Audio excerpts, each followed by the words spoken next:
Why choose a Sleep Number smart bed? Can I make my site softer? Can I make my site firmer? Can we sleep cooler? Sleep Number does that. Cools up to 8 times faster and lets you choose your ideal comfort on either side. Your Sleep Number setting.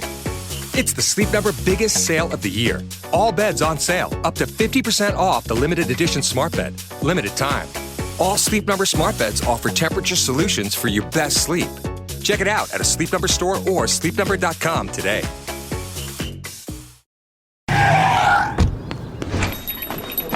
Oh, hey. Hey, thanks for meeting me here on such short notice. This place isn't bugged, is it? Bugged? Wait, Jamie, what's going on? It's just, you're my only lawyer friend, and I need your professional opinion. Do you see that brand new Hyundai Tucson out there? Yeah? That's all I paid for it. I think I need to get back to you on that. Do you know what you want? Yeah, I do now. Deal's so right, it almost feels wrong. Get the car or SUV you've always wanted, plus America's best warranty at the Hyundai Getaway Sales Event. The guilt is real, but so is the savings. Listen, I don't want to get in your business, but if that's all she paid for it, I'll have what she's having. It's a great day for a new Hyundai at the Hyundai Getaway Sales Event going on now. Get 0% APR for 60 months, plus 0 payments for 90 days on all Hyundai Palisade, Santa Fe, and Santa Fe hybrid models. And check out our other great deals at your Hyundai dealer today. Offer ends September 2nd. Call 562-314-4603 for details. Searching for a romantic summer getaway? Escape with Rich Girl Summer, the new Audible original from Lily Chu. The exquisitely talented Philippa Sue, returning to narrate her 5th Lily Chu title. This time, Philippa is joined by her real-life husband, Stephen Pasquale. Set in Toronto's wealthy cottage country, aka the Hamptons of Canada, Rich Girl Summer follows the story of Valerie, a down-on-her-luck event planner posing as a socialite's long-lost daughter, while piecing together the secrets surrounding a mysterious family and falling deeper and deeper in love with the impossibly hard-to-read and infuriatingly handsome family assistant, Nico. Caught between pretending to belong and unexpectedly finding where she truly fits in, Valerie learns her summer is about to get far more complicated than she ever planned. She's in over her head and head over heels. Listen to Rich Girl Summer now on Audible. Go to audible.com/richgirlsummer. AFR On Demand is brought to you by Breck Golf. Try Beaver Creek today, just 20 minutes from downtown Baton Rouge in the Zachary area. They've got a PGA Tour driving range, a short game practice area, 30 to 40-yard practice shots. It's a great place to chip and putt and practice if you don't have time for a full round. Book your tee time today, golf.breck.org, golf.breck.org. Matt Moscona. I'm very important. After further review. Say it one more time. After further review with Matt Moscona. And here we go. Live from the Mercedes-Benz of Baton Rouge studio. Let's ride! Woo!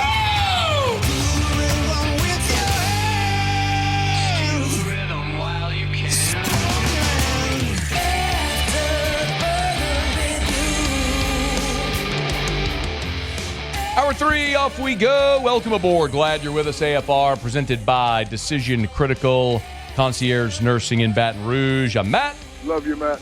Paul O'Neill. They're chanting Paul O'Neill's name. Yes, sir. And Mr. Toby Tom Play.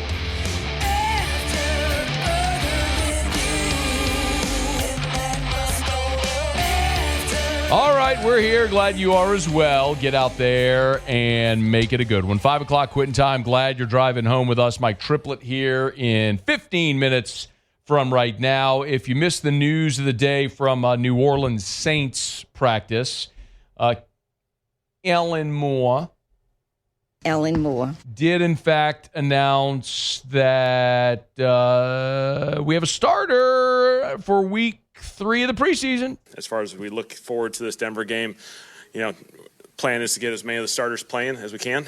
We'll see how long that goes, but we'll try and get those guys some game time action, which will be great for those guys just to get them out there. And QB-wise, it'll go Spence, Tyler, and then Jake. So that'll be the rotation there, and then we'll go from there. Spencer Rattler will be the first quarterback for preseason game number 3. Spencer Rattler, Tyler Shuck, and then Jake Haener. Haener, of course, played in the first preseason game, did not play in the second preseason game. I wonder if they hadn't ended up in that end game situation with the 2-minute opportunity to go tie the game Maybe if Haener would have gotten that drive. But it was a great opportunity to see Spencer Rattler get out there and run that 2-minute offense. In any event, Ellen Moore did also talk about Rattler getting his second start of the preseason.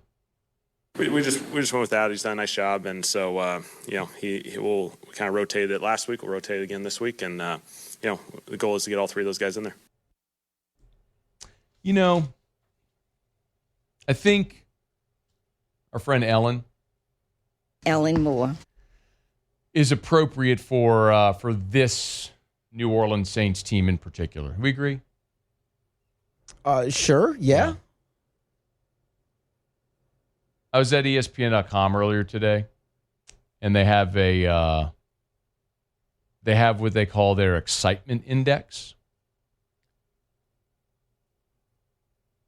Basically, how excited fans should be to watch their team play this year, right?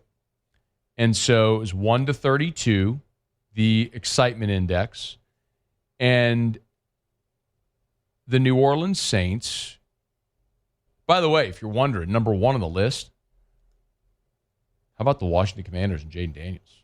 Oh, shout out. Let's go. You should be excited about that, man. Wouldn't you be? Yeah. Number 2, the Baltimore Ravens. Yeah, this is a good team. They claw. Number 3, Detroit. Okay, that's interesting. Yeah. Joey B and the Bungles, number 4. Defending Super Bowl champ Eagles, 5. Yeah. How about the Atlanta Falcons, 6 on this list? That's a horrible ranking, but okay. No, they don't have fans. No one's excited to watch. They don't have real fans. Bucks, 7.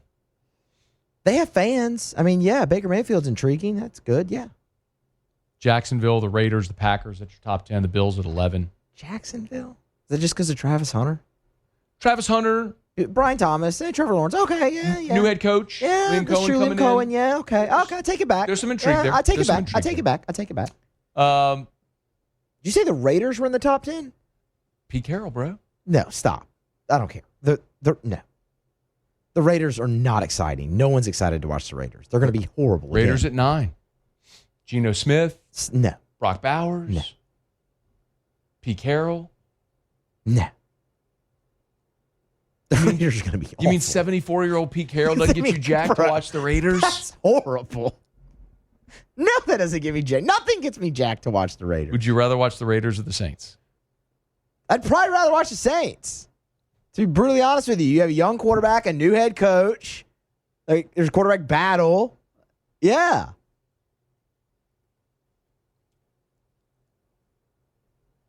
Number 32 on the list. The Cleveland Browns. Okay. Woo. The write-up reads, no thank you. That's a fair assessment of the Browns. Actually, year in and year out. There's one more line. I'll watch the first Shadur Sanders start in Week 12 just to enjoy the pageantry of it all. But other than that, no thanks. But number 31 on the list is your New Orleans Saints. The first line, nobody is excited to watch the Saints in 2025, including Saints fans. And about nails it. So I figured we would take a stab at things that might be more exciting than watching your New Orleans Saints in 2025.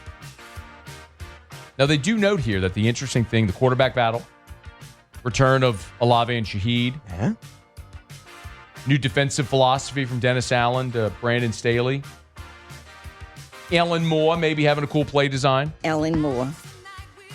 Otherwise, pretty bad. So I figured here are some things that might be more interesting. I had 8 things that are more interesting than watching your New Orleans Saints. 8? Bob Ross outtakes. It's a great show, man. Joy of Painting. Good one. 7, a winner. The sequel to The English Patient. Never saw it? Nah. Okay. Yep. Can't help you with that one, sorry. Yeah. Paul, did you see it? My bad. I did not know. It's like a British film. It's let me just well, you can't see my screen anymore. We still haven't gotten the stupid thing fixed. All you have to do is look at it's from 1996. All you have to do is look at the movie poster, and you go, okay, I get it. What was it called? The English Patient. I'll do that here. 6. You were born in 96, I was born in 93. Thank you very much. I don't think 3-year-old Matthew Gerard Musso was watching My name. The English Patient. No, he wasn't. Maybe Marilyn Monroe Musso was. Probably not. Might have been. 6. Bill Belichick reading poetry. Pretty exciting. That's riveting right there. Bill Belichick doing a little Robert Frost. Just mumbling through a poem.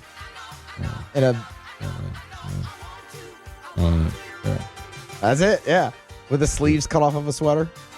I took the road less traveled, and it made all the difference. Make it 5. A WNBA G League. Oh my God. Actually, considering a lot of the gifs and memes that Terrio has been sending me lately with their recent goings-on, that might actually be a little more exciting now, considering what's been happening there. Let's just move on. 100%. Yeah. 4. How about a Tiger Woods cooking show? I'd watch that, yeah. Absolutely. Three. Fantasy bowling.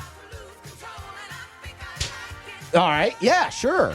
Like fantasy football, but with bowling? With bowling. Absolutely. You mean Norm Duke all day. What's the guy's name? Pete, was it Pete Weber? Pete Weber or Pete Webb? Pete Weber? Pete Weber? Pete Weber, I think it was Pete Weber. Yeah. I mean, when that guy's wearing the glasses and like with his trash stash and taunting people, how you like that? I'm the best ever. Like, dude's talking smack bowling. So good. I mean, that is actually the fact that we know a bowler's name is indicative of the fact that he is in fact entertaining. Number 2. The Real Housewives of Tensas Parish. Boy, there's a lot going on up there, man. Woo! That actually would be pretty exciting. That'd be fun. 1. And the number one thing more exciting than watching the New Orleans Saints in 2025, watching Richard Condon do his taxes. There you go. There is our list. Crank it up, Muse. Crank it up, Muse. Come on now. I'm so scared. Jesse, you are taking pills? I was wondering how long it was going to take you to make that reference. The only other reference with this song would be Hot Shots Part 2. Did you ever see Hot Shots Part 2? No. When you said I'm so excited, the first thing I thought of was Saved by the Bell and Jesse. Whereas the Jesse scene was Saved by the Bell, and then in Hot Shot, did you see Hot Shots? No. It's basically a parody of Top Gun. Okay. That'd probably be really funny. Yeah. So, Charlie Sheen. Oh, Lord. All right, yeah. Leslie Nielsen, the whole thing. Anyway, in Hot Shots Part 2, there's a love scene with and this is the okay. Understood. I recommend seeing it. Yeah. Good movie. Hot Shots Part 2. Also better than watching the New Orleans Saints. Speaking of which, let's keep talking about the New Orleans Saints. Mike Triplett will join us next here on AFR, presented by Decision Critical Concierge Nursing in Baton Rouge. AFR. If you get home tonight, or maybe it's not tonight, maybe it's this weekend, or maybe it's 5 days from now, or maybe it's a month from now, or maybe it's a year from now, but it's inevitable. It is inevitable. At some point, your AC is going to go out. You're going to get home, and your home's going to be hot. When that inevitable day happens, I'm not wishing this upon you. I'm just stating a fact that it's going to happen. One day, your AC is going to be blowing hot. When that day happens, remember River City's 1 hour air. Big yellow vans and trucks with the giant clock on the side. Go read the Google reviews. They have more than double the amount of 5-star Google reviews of the next closest customer, or the next closest competitor, I should say. They work nights, holidays, weekends. They'll always come out. Nights, holidays, weekends. They'll give you expert service and a good, better, and best option. They'll do right by you. It's River City's 1 Hour Air. After Further Review with Matt Moscona, presented by Decision Critical Concierge Nursing. Healthcare for your lifestyle. Learn more at decisioncriticalvr.com.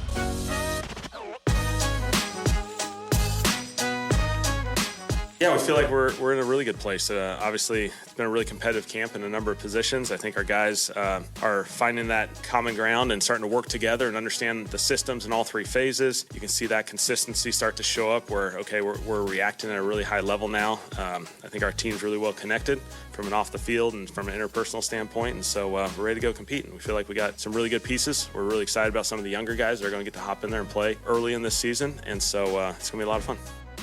Kellen Moore meeting with reporters on Thursday. Saints getting ready for their final preseason game here in 2025. Mike Triplett, New Orleans.football. Good enough to hang with us for a few minutes. How are you, man? Good. How are you? Doing fantastic. Any reaction to Rattler starting the third preseason game? Should we make anything of that? Well, yeah, we should. I mean, I think that puts him in the driver's seat. It hasn't been an official announcement because, they haven't announced it to him or they haven't announced it to the team, but the starters are starting this one. It's the first time anyone's gotten a chance to play with Eric McCoy and Alvin Kamara, presumably, probably Olave and Shaheed, the full offensive line. Like, this is the, unless something unexpected happens, I think he starts in week one. And I think that makes the most sense. And I think that's the way it's been trending and the way that, it always made the most sense to me, unless Tyler Sheck just looked even more ready than you would expect a second-round pick to look. And for a couple weeks there, it looked like Sheck might be coming on really fast, but this makes the most sense to me. And you give Rattler a realistic chance to hold on to it for as long as he can. And if he can't, then Sheck takes over at a more natural time for a second-round pick to take over, I think. Do you think that's the way they should approach it, especially given the... Yeah, I would approach it that way for almost every reason I could think of. I mean, if you just approach it from strictly a Tyler Sheck, like he's the guy we drafted, he's the guy we're developing, most teams don't throw those guys right into the fire anyway. Usually they have a veteran on the team, but like Jackson Dart is not started. Michael Penix didn't start. Drake May didn't start right away. Like that could be good for Sheck, especially when you look at the schedule. Like, you don't want him to go out there and start 0-4 and have everyone calling for Spencer Rattler, and then do you bench him, and then when do you go back to him? Like, unless he, looks supremely ready, it's probably better every once in a while to take your time with these guys and ease them into the lineup at some point. And if you're looking at it just from a competition standpoint, like the only thing that matters to me is who played better than Summer and who can help me win in week one. I think Rattler's played a little better. I don't think anyone can deny that. Now, Sheck may have the higher ceiling, and they're going to want to turn to Sheck at some point. They have to find out what they have in him. But, for most reasons, I think it makes sense to start out with Rattler. All right, let's move past the obligatory quarterback convo. The Saints and Sean Payton doing deals. Yeah. Devaughn Vele. Give me a reaction to the trade, if you would, Mike. I like the player a lot, and I like that they traded for a young guy who has yes, quote 27. unquote, but a rookie contract guy with three years left on his contract. Like, I like that better than I would like to see this guy trade for 34-year-old veteran who has 1 year left on his deal. I was pretty surprised how much he cost, but I think that's the nature of you don't often see second-year players that a team likes being traded. Like, I was trying to think of a good comparison. Do like the Saints trading Rashid Shaheed 2 years ago or something like that.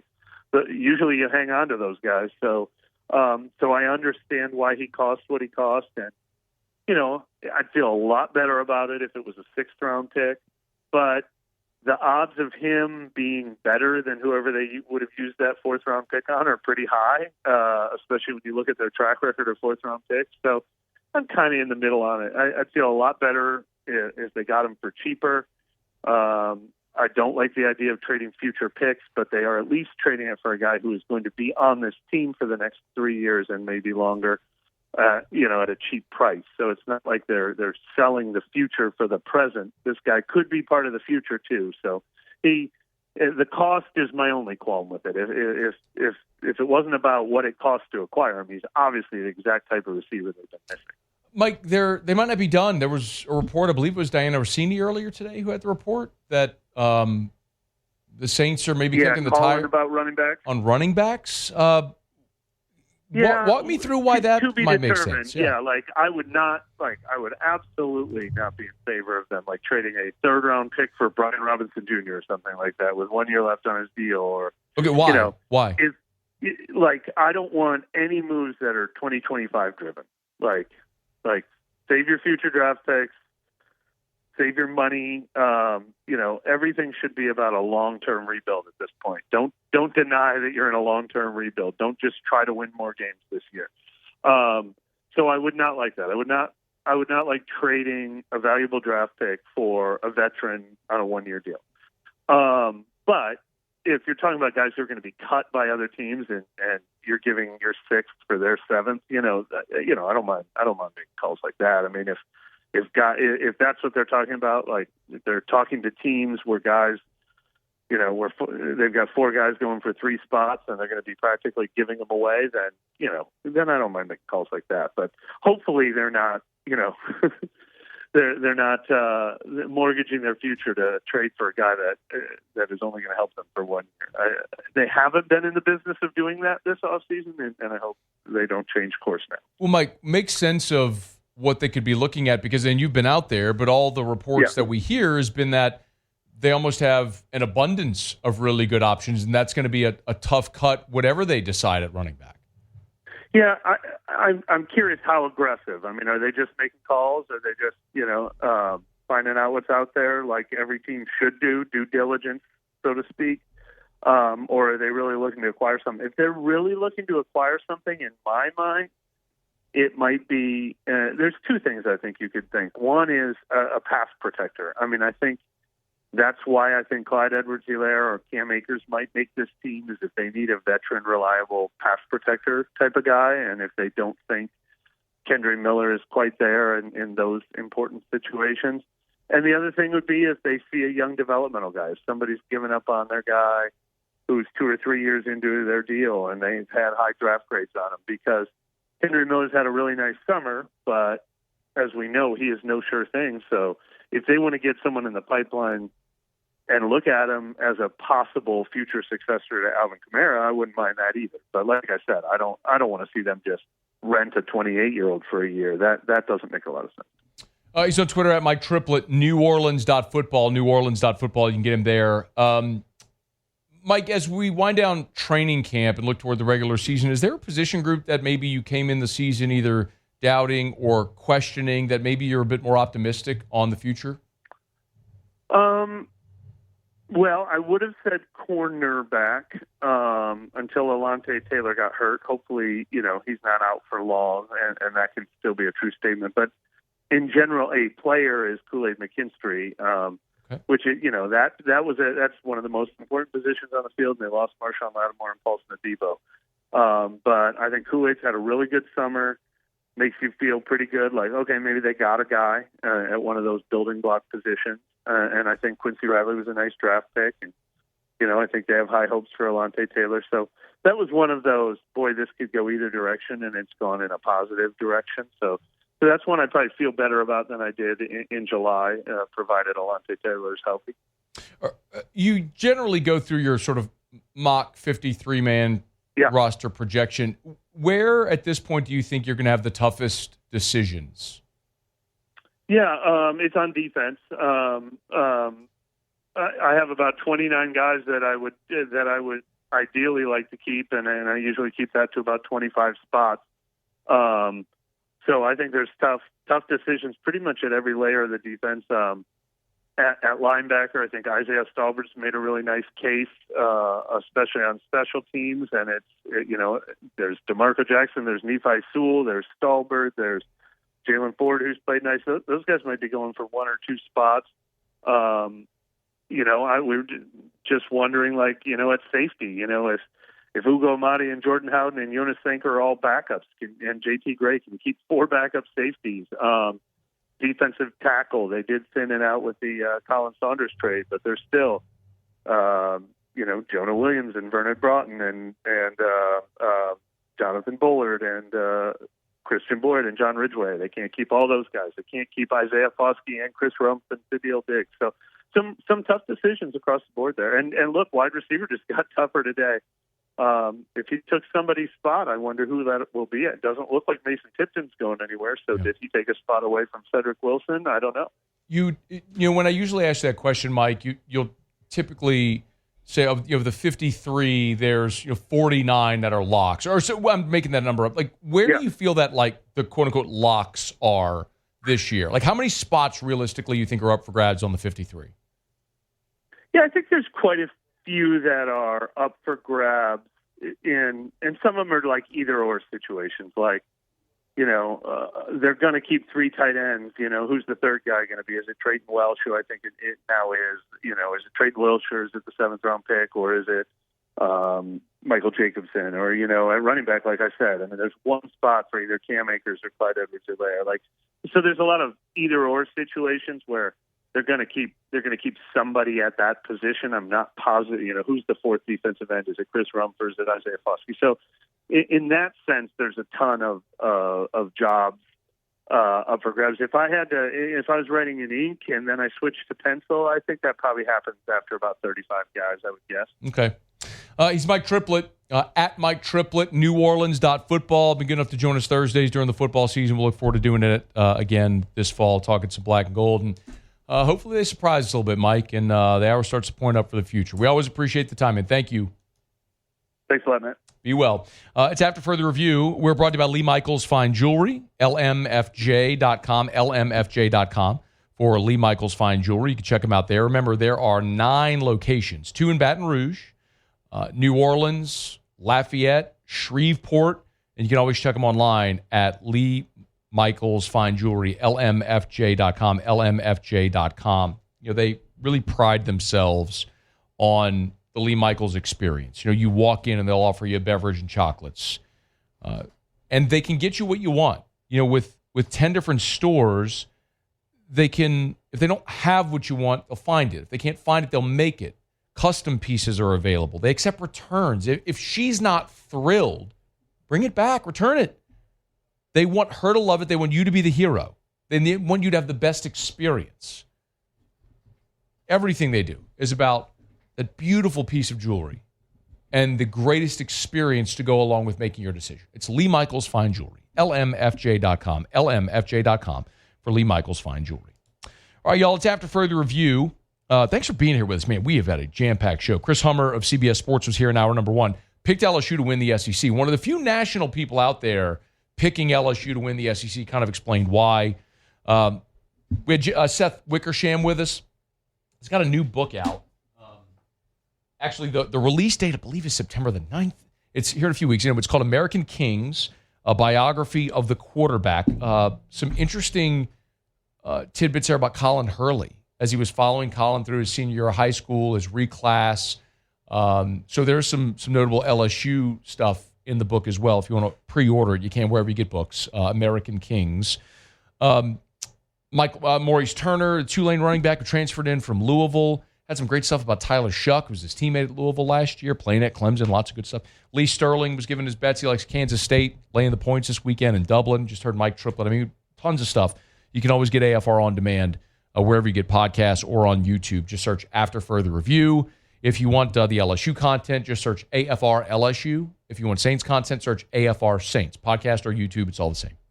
All right, it is After Further Review, presented by Decision Critical Concierge Nursing in Baton Rouge. We'll knock out a quick break, come back. Austin Thomas, LSU GM, is at the mic right now meeting with reporters. Anything notable there, we'll share it with you. Don't you move. It's AFR. AFR. Man, I'm starting to see those Get Gordon billboard entries come in. GetGordon.com/billboards. GetGordon.com/billboards. It's the 3rd annual Gordon McKernan Get Gordon Billboard Design Contest. You can win up to $2,000 in prizes, a donation to the charity of your choice, and the chance to see your billboard design on a billboard all over town. So it's the Gordon McKernan Injury Attorneys Billboard Design Competition. Go to GetGordon.com/billboards. GetGordon.com/billboards for all the design requirements, the entry information, all that stuff. You got about a month to get your designs in, so start getting creative. Really fun the way that our audience has taken that ball and run with it. So get creative, dive into Canva or clip art if people still use that, or whatever you use to design your billboard. Go to getgordon.com/billboards to get all the information. Getgordon.com. Get Gordon and get it done. After Further Review with Matt Moscona, presented by Decision Critical Concierge Nursing. Healthcare for your lifestyle. Learn more at decisioncriticalbr.com.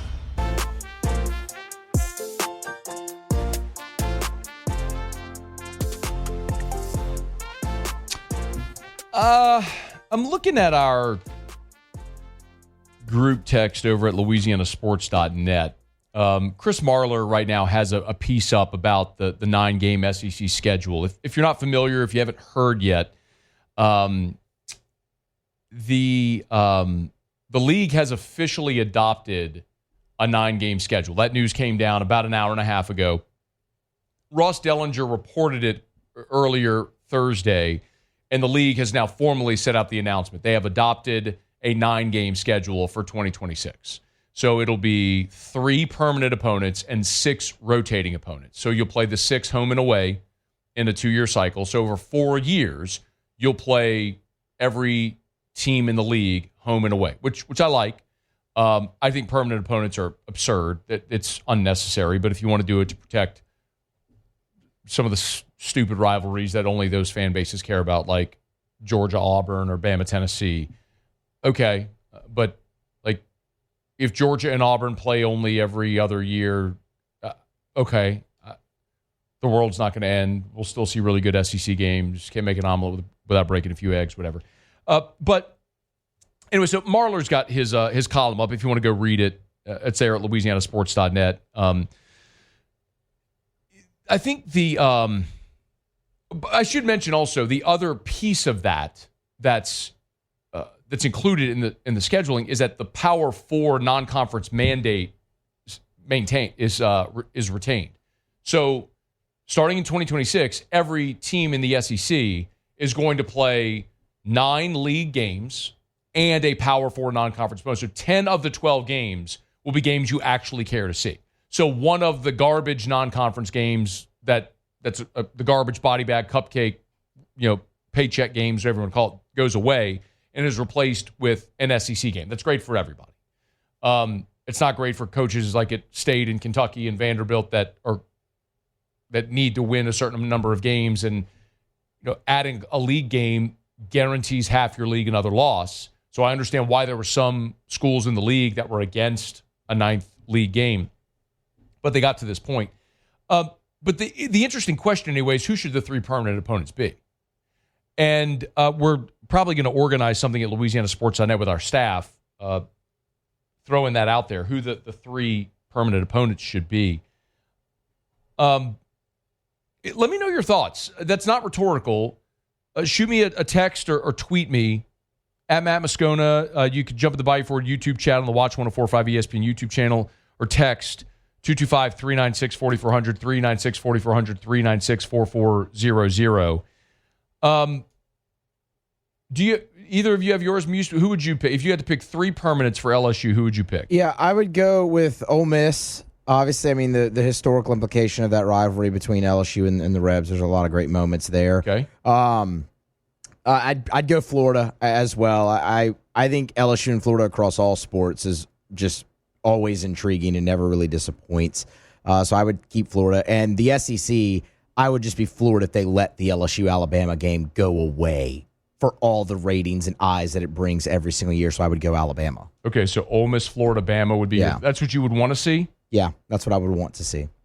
Ole Miss, Florida, Bama. Okay. Paulie? I know I'm putting you on the spot. Very good. I would probably go with Florida, Bama, and Auburn. Florida, Bama, Auburn. Okay. The interesting thing about it is when you play some of that stuff out. So, for example, like if Bama's like, this is one of the problems they're going to run into. All right. Bama is going to play Auburn and Tennessee. That's happening. So Bama's 3 then would be Auburn, Tennessee, LSU. All the talk about this for years was if you do that, it would be like if you're in the top half of the league, historically, right? You'd play 2 top half opponents and 1 bottom half opponent. And then it would flip. If you've been in the bottom half historically, you'd play 2 bottom half and 1 top half. I remember Nick Saban lost his mind because Tennessee, over the last 20 years, would be in the bottom half. So they'd get Vanderbilt and Kentucky and then Alabama, right? Just hypothetically. I don't know if that's how it will play out, but that was one of the things that was very openly discussed when we had this conversation. So, like for Paulie, throwing out Florida, Bama, Auburn, they wouldn't do that for LSU. Like I'm with you. Like as far as the games that you'd want to see, and those are y'all know I love the Auburn game. Yep, that's my favorite LSU. Like I hate that they haven't played the last 2 years. It sucks. Muse, yours would work because Ole Miss, I'm assuming over the last 20 years will be in the bottom naturally, and then Florida, Bama would be in the top half.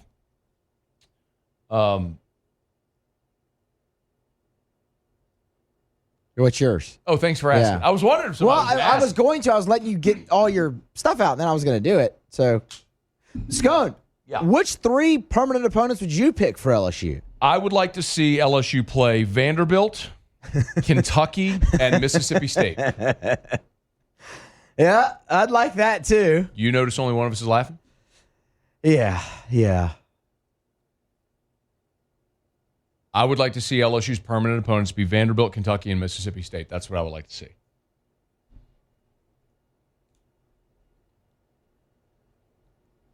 Can't argue with that. You know what I want? I want championships. And 2 days ago, I sat here and lost my mind, and everybody laughed at me because my head was the color of my shirt, screaming about the whole Auburn thing, and all the Auburn people like, oh, you mad? I ain't mad about Auburn flying a fake flag. Fly your flag, idiot. I don't care what you do. You missed the point. It's not about your stupid AD flying a flag and claiming a fake championship that no one else is actually going to recognize. You want to fly a flag? Put up a flag. It's like Ole Miss having their 2003 SEC Western Division banner. Like, everyone's laughing at you. Like, we saw Eli fall down. LSU won the national. Like, you didn't win nothing. Like, whatever. Okay. Like, everyone, you're entitled.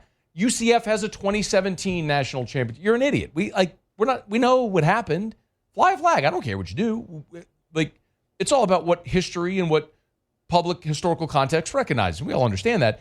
It's about how absurd the notion is that someone can do that. But that's always going to be my point. Like, why would you voluntarily put yourself at a disadvantage? Look at Indiana. I'll continue to say this. Do you realize Indiana just bought their way out of a home and home with Virginia to be able to add a directional state U? Kurt Cignetti ain't no idiot. He knows. Committee just told him, hey, you go 11-1, doesn't matter who you play, you're in. Played one ranked opponent, got their ass kicked. Ohio State. Made the playoff, played another ranked opponent, got their ass kicked. They were 11-1, put them in. And why wouldn't you? They were 11-1 in a Power 4 league, if that's going to be our standard. So whatever's going to help me go 11-1 to be in the playoff, that's what I want. Give me Vandy, Kentucky, and Mississippi State. Those are my 3 permanents. I know Greg. Those of us who know him well call him Greg. Sankey leg. I don't think anyone calls him that. Sankey leg? Not to his face. Jimmy and I do. Yeah. Do the Sankey leg. I'm going to call him and petition that LSU get Vandy, Kentucky, and Mississippi State as their 3 permanents. That's what I want to see. Like, I don't give a damn if LSU ever plays Alabama again. I hope LSU never plays Alabama or Georgia or Texas and any of those schools with resources and good recruiting budgets and players and tough stadiums to play. Hell no. If LSU never played Alabama again, awesome. It'd be great. Now, you're right. They're not going to let that game go away. But for all of this will be the most fascinating test case to watch. Because what Muse said is 100% right. The SEC is most interested in protecting its valuable television properties in LSU, Alabama, for the last 15 years, almost 20 years, is undeniably the most valuable television property. There have been down years, but over the last 2 decades, that has been the most valuable television property that the SEC has in an individual game, is LSU Bama. They don't want that to go away. But are you really going to give Alabama, with all the Bama bias that everyone bitches about all the time, you really going to give Bama Auburn, Tennessee, LSU? I mean, you want to talk about throwing a total monkey wrench into the Bama bias theory. Let Alabama get saddled with those 3 permanent opponents. So ultimately, the Iron Bowl is going to happen. So really the question is, do they play LSU or Tennessee? Do you play the historic rivalry in Tennessee, or do you play the one that's the more valuable entity? That will be a fascinating thing to watch, as that will be the most fascinating thing to come out of this entire scheduling process. All right, it's After Further Review. We're brought to you by South Point Volkswagen and SouthPointVW.com. New and certified pre-owned in Baton Rouge and online at SouthPointVW.com, SouthPointVW.com. You can shop online, new or certified pre-owned. Remember, if it's on the lot, it's online at SouthPointVW.com. I'm going to walk out of here. I'm going to get my black Volkswagen Atlas Cross Sport with all the technology in it, the top-tier safety features, the 9 IIHS top safety picks. No, I'm driving one of the safest vehicles on the road with great gas mileage, performance, and affordable. It's South Point Volkswagen. The style, feel, performance of luxury without the cost. Test drive a VW today over at South Point Volkswagen. SouthPointVW.com, South Point Volkswagen. What's your direction? All right, y'all. Final break of our show coming up. We're brought to you by Decision Critical Concierge Nursing in Baton Rouge. Give Blasia and her team a call. DecisionCriticalBR.com. We'll knock out a final break. Come back. Jimmy will be here from Vegas for a little Auto-Locks. Don't you move. It's AFR. AFR. I mentioned last night I was doing my show over at the South Stadium Club for the NILSU Max Go Time event, and how much NIL, how important that is for the future of LSU in all sports. And it's a great opportunity to give a hat tip to my buddy Derek Duplessis over at Duplessis Builders. Listen, if you're thinking of building a pool, an outdoor kitchen, I told you they can do putting greens. Got Derek looking into that for me at our house right now as well, in our backyard area. You want to call Duplessis for a lot of reasons. On the pool side, naturally, they were just named by Pool & Spa Magazine the top 50 pool builder in America. I mean, Derek's a mechanical engineer who now builds pools, will not cut corners, skip steps. That's why he offers a 10-year workmanship warranty when the industry standard is 1. Beautiful pool, product that'll last, and also is supporting LSU athletes through great NIL deals and initiatives. Why would you call anyone else? DuplessisBuilders.net. After Further Review with Matt Moscona, presented by Decision Critical Concierge Nursing. Healthcare for your lifestyle. Learn more at DecisionCriticalBR.com. Down the stretch, we come final segment here on a Thursday edition of AFR. Always appreciate our friends at Our Lady of the Lake, championship health partner of LSU athletics. Continuing to invest and reinvest in our communities, be it at the Our Lady of the Lake Regional Medical Center, of course, the Children's Hospital, the many clinics all over, not only Baton Rouge, but their multi-state health system in Louisiana, Mississippi, and taking care of the LSU athletes, the LSU students, and everyday champions like you and me. It's Our Lady of the Lake and LSU. Together, we roar. We got one thing left to do. Let's find out what we're betting on tonight. It's time for Auto-Locks. Auto-Locks. All right, time to win some money. Presented by Total Maintenance AC Repair. Same-day service means you will never sleep hot. 480-1000. We are Total Maintenance. I think it's safe to say that I won the bet. Otter, how are you? I'm a little bit aggravated with Mr. Matthew Musso. I can tell you that. I've tried to tell this boy that I cannot self-promote. The gambling gods frown upon that. So he couldn't do it. I had to mention it, and there you go. I mean, is he new at this? Come on, Musso. Come on, Musso. We're going to be better next week, Otter. You have my word. Just a devastating day. And the day you think it's too big, Musso, for me to put you over on me, the day we got problems, young man. No. And we got problems with your phone right now. You sound like you're underwater. We're going to have to hang up and call Is this back. better? Yeah, it's better. There you go. That's good. Okay. Yeah. All right, let's go to New York and Boston. Giolito against Heel here. Giolito, we're going to go with him plus money, plus 28-30, somewhere in that range with the Red Sox. So, Orioles and Astros, Alexander and Young. Oh, that's a good game parlay. Half with the Astros and Orioles. 2 games on the preseason slate tonight. Giants, not bad rotation. Not a bad rotation for a preseason as far as a first-round draft pick, a Super Bowl champion. Even that's a career starts. So, been rolling up on people. New England is not playing today. Giants minus 6.5, and then Carolina plus 5.5. Because I want to watch and have a little action. So, we got Carolina. What's interesting, Otter, is there's been a lot of line movement to the benefit of us here. Carolina is now plus 6.5, and the Giants are laying 4.5. That's moved 2 points. Don't be a moron. Let's be more on it. Let's go. Let's go. I know you're, by the way, Jimmy's phone I know was a little shaky there for those who missed it. So over in Baltimore, Houston, Red Sox on the money line, Giants and Panthers in the NFL preseason tonight. Hey, I know Hanny's going to be at Ruffino's tomorrow as we begin Football Fridays. So you all start at 10 a.m.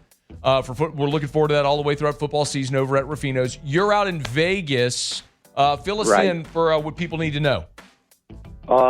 Vice President of Circa, Mike Palm, is at the top of the show. Chris Macero, professional sports gambler, is co-hosting with me. We got Bruce Marshall. We've got Patrick Everson from VegasInsider.com and Paulie Howard from the Follow the Money show on VSiN. So we got a full show tomorrow live from the Circa. It's kind of their contest kickoff event, one of 30 stations that we're broadcasting. That's awesome, man. Well, we'll look forward to the show tomorrow, and good luck tonight. Thank you, Otter. All right, good luck. All right, be well. All right, that's Jimmy. Again, the plays tonight over in Baltimore, Houston. Red Sox on the money line.